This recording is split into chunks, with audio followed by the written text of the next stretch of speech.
dalilnya itu adalah Cujas Ejus Religio gitu. Jadi siapa yang memiliki tempat itu dia boleh mengatur agamanya apa gitu. Sehingga prinsip toleransi itu mulai berkembang, utamanya ketika Protesianisme itu mulai berkembang. Tapi sebelum itu persekusi itu terjadi, bahkan bisa melakukan pembunuhan nyawa, bahkan sampai pembunuhan yang satu keluarga dibunuh, bahkan mungkin satu desa seperti itu dibakar dan lain-lain. Persekusinya itu bukan cuma sekedar verbal ya, tapi apa namanya, kekerasan memang secara eksesif gitu.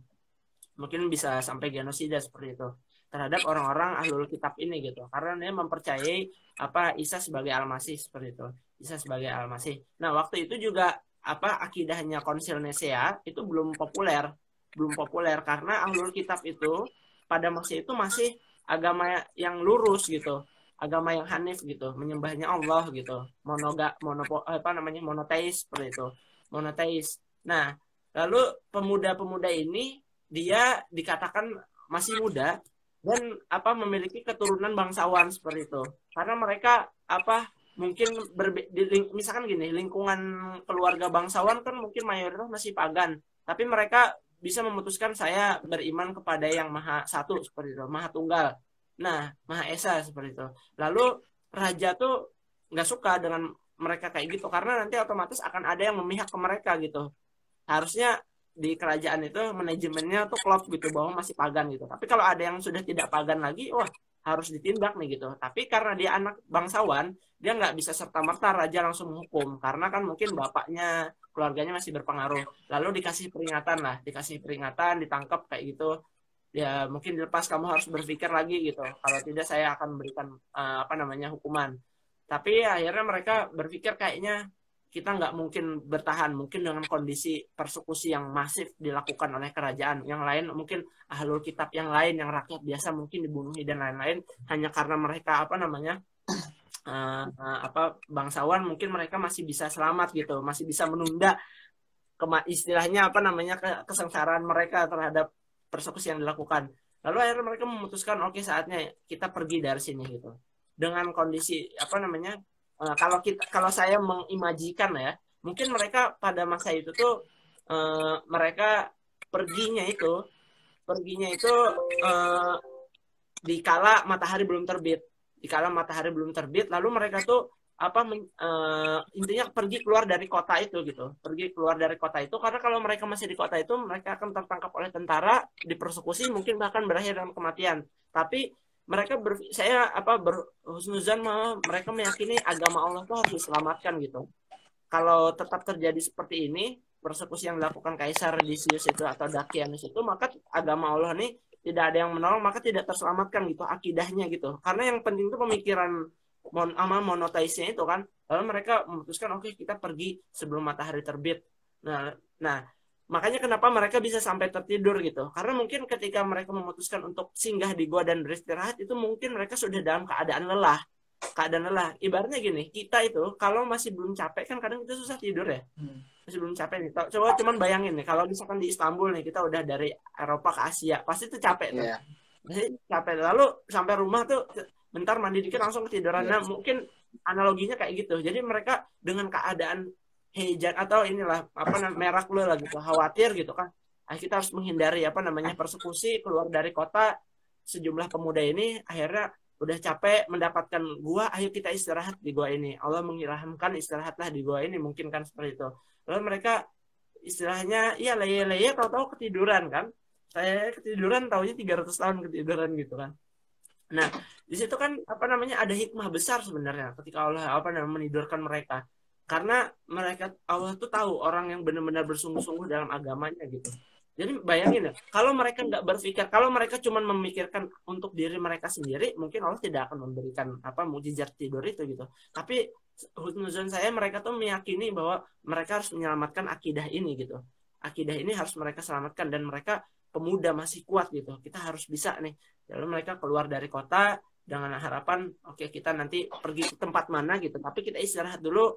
Qadarullah mereka tertidur di apa namanya di dalam gua itu, dan mungkin Allah tuh sudah menyiapkan sebenarnya gua itu untuk apa orang-orang saleh ini, pemuda ini, Ashabul Kahfi ini untuk tertidur di situ. Bagaimana Allah tuh apa namanya mungkin menyiapkan kondisi gua itu secara alami, misalkan dia sepanjang hari itu terkena sinar matahari seperti itu, sehingga mereka tuh tetap sehat seperti itu. Bahkan kan ketika mereka dibangunkan itu ceritanya mereka dalam masih keadaan masih manusia gitu. Habis itu sampai mereka tuh kan saling berujar, dan itu termaktub juga di dalam Al-Quran. Berapa lama kita tertidur seperti itu? Berapa lama kita sudah tertidur? Kayaknya seharian deh. Enggak deh, kayaknya kita setengah harian deh. Lalu salah satu di antara mereka, yuk belilah makanan gitu, lapar gitu kan. Habis udah tidur kan lapar, kayak Iya. kita misalkan contoh, misalkan kita apa tidur siang lah, setelah zuhur kan memang disunahkan untuk tidur. Lalu kita terbangun sesaat sebelum asar misalkan, atau setelah sedikit sebelum setelah asar, pasti ada rasa lapar kan di situ kan, karena mungkin metabolisme tubuh seperti itu. Nah itu juga yang terjadi di mereka gitu. Bangunnya kan mereka tuh di saat kayak matahari itu masih siang kayak gitu gitu. Nah, nah yang lalu mereka tuh kan apa ya? Jadi kalau di dalam tafsir Ibnu Katsir tuh mereka diceritakan lebih spesifik tuh Allah tuh membolak-balikan mereka ke kiri dan ke kanan. Tapi Allah tuh menutup pendengaran mereka, sementara mata mereka tuh masih terbuka gitu. Sementara mata mereka masih terbuka, dan anjing mereka menjaganya di depan pintu dengan posisi kayak, tahu ini Sphinx ya, Pink. Sphinx di Mesir, Iya, Sphinx di Mesir, kayak ya tegak iya, gini loh tegak yang berdiri. nah seakan-akan anjingnya tuh menjaga mereka gitu. Lalu katanya, lalu kalau ada orang yang apa namanya, kalau ada orang yang melihat mereka, maka mereka akan apa namanya merasa ketakutan gitu melihat mereka, sehingga makanya apa namanya tempat itu tuh seakan-akan pada masa awal-awalnya itu mungkin kalau ada orang yang bertemu atau tidak sengaja qadarullah berjumpa dengan mereka, itu akan merasa takut gitu, akan tertinggal rasa takut di dalam hati mereka, sehingga itu tuh menjadi pengalaman yang tidak akan mereka bahas ke orang lain gitu. Karena kalau misalkan ih di sana loh ada jin loh, pasti mungkin orang-orang penasaran pada datang gitu. Tapi kalau ada sesuatu yang mengerikan di sana, sebaiknya kamu jangan datang ke sana. Maka orang tidak akan apa namanya mendatangi tempat itu, sebagaimana misalkan dulu orang-orang ketika di zaman Nabi Musa menyucikan Gurun Sinai atau Gunung Sinai kan, karena daerah itu dianggap suci seperti itu. Nah, kayak gitu. Lalu ketika mereka bangun, ternyata Qadarullah sudah berlangsung 300 tahun lamanya gitu. Bagaimana ketika salah satu temannya cari makan, carilah makanan yang suci katanya, dan jangan sampai kita nih ketahuan, intinya gitu. Jangan sampai kita nih ketahuan. Lalu si teman ini pergilah lewat jalan alternatif yang tidak diketahui, tidak dilalui orang pada umumnya, dan mencoba membeli makanan. Tapi beberapa kali ke tukang makanan yang dia rasa kayaknya apa namanya makanannya halal lah istilahnya gitu, sehat dan halal dan thayyib itu suci, tidak diterima gitu karena uangnya udah bukan cetakan Iya. masa itu lagi gitu. Nah, kalau dalam Bible-nya orang Nasrani itu mereka nganggapnya apa namanya orang-orang Ashabul Kahfi ini terbangun di zamannya Theodosius II. Tapi kalau dilihat dari tanggalan apa namanya rezimnya Theodosius II itu nggak pas, karena itu sekitar abad kelima, otomatis otomatis tahunannya itu cuma sekitar 250 tahun hitungannya, atau 260 tahun sekian. Nah, tapi kalau dalam tafsirnya Ibnu Katsir itu di masa Kaisar Yandusus katanya. Nah, tapi lebih spesifiknya mungkin yang ahli sejarah Rum lah ya, yang mungkin kira-kira nih apa namanya dia tuh terbangun di zaman Kaisar siapa. Tapi dalam language noktasenya tuh di zaman Decius. Zamannya Decius atau Dakianus itu sekitar abad ketiga. Nah, terbangun, lalu kan dia pergi kemana-mana nggak ada yang nerima uangnya gitu. Dia penasaran kan. Nah, qadarullah akhirnya kan dalam Al-Quran itu juga disampaikan kami mempertemukan dia dengan orang-orang. Nah, kalau dalam tafsir Ibnu Katsir itu dia dipertemukan dengan Kaisar Yandusus itu gitu. Lalu tapi apa namanya di masa itu tuh berkembang akidah yang menyimpang atau pemahaman yang menyimpang terkait tidak mungkin terjadinya kebangkitan gitu, resurrection lah dalam bahasa itunya Inggrisnya itu, tidak mungkin terjadi kebangkitan. Nah pemahaman itu mulai menjangkiti lah masyarakat ahlul kitab di masa itu gitu, karena kalau kita lihat kan di masanya Theodosius baru atau di masanya Konstantin kan baru agama Kristen atau apa namanya Nasrani itu diakui sebagai agama resmi negara. Makanya kalau sempat ke apa namanya ke Hagia Sophia itu Iya. kan ada gambarnya ini ya, apa Konstantin satu, Justinian satu, habis itu Theodosius juga kan.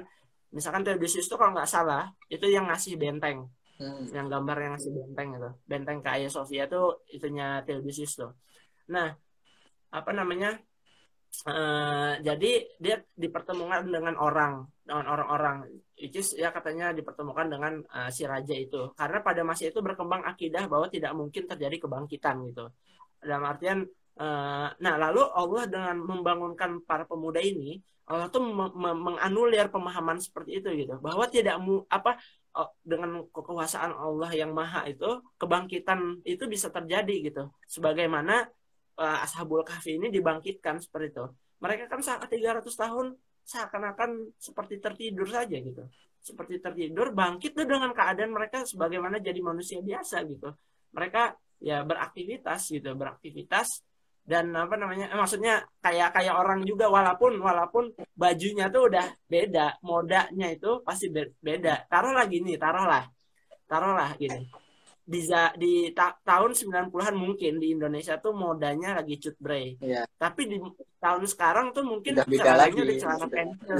Beda. Jadi keciri kan. Sama kayak gini nih. Sama kita anak-anak Indo misalkan pakai baju koko, baju muslim datang ke Turki gitu. Keciri pasti orang ini bukan dari orang sini gitu.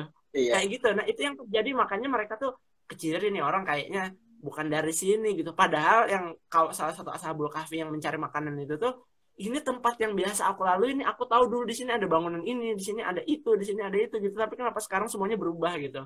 Nah, akhirnya dia bertemu dan dia mungkin menceritakan itu kepada roisnya di sana, pemimpinnya sana, lalu pemimpinnya tuh menjumpai apa namanya? Menjumpai Ashabul Kahfi itu. Dikatakan dalam Al-Qur'an mereka itu orang-orang itu juga adalah muslim katanya. Adalah muslim dalam artian mereka memiliki akidah yang lurus, mereka mempercayai kemahasaan Allah seperti itu, walaupun mungkin ibadahnya cara beribadahnya mungkin dulu berbeda seperti itu, karena kan mungkin sholat tuh belum turun kan ya, perintah sholat seperti itu. Nah seperti itu mungkin karena kalau nggak salah perintah sholat waktu Isra Mi'raj ya turunnya kan. Nah mungkin beribadahnya dengan cara yang berbeda, lalu kitab dulu gitu, tapi mereka adalah bagian dari akidah Milah Ibrahim juga seperti itu, bagian dari agama Islam juga, orang-orang Muslim juga, orang-orang yang memiliki akidah lurus. Dan juga kebangkitannya atau bangunnya Ashabul Kahfi itu menganulir pemahaman tidak mungkin terjadi kebangkitan seperti itu, karena dengan kemahakuasaan Allah kebangkitan itu dapat terjadi gitu. Nah apa namanya hikmah dari itu semua sebenarnya? Hikmah dari itu semua sebenarnya bagi kita pemuda itu adalah bagaimana kita tuh mencari tempat untuk gimana ya, untuk menguatkan keimanan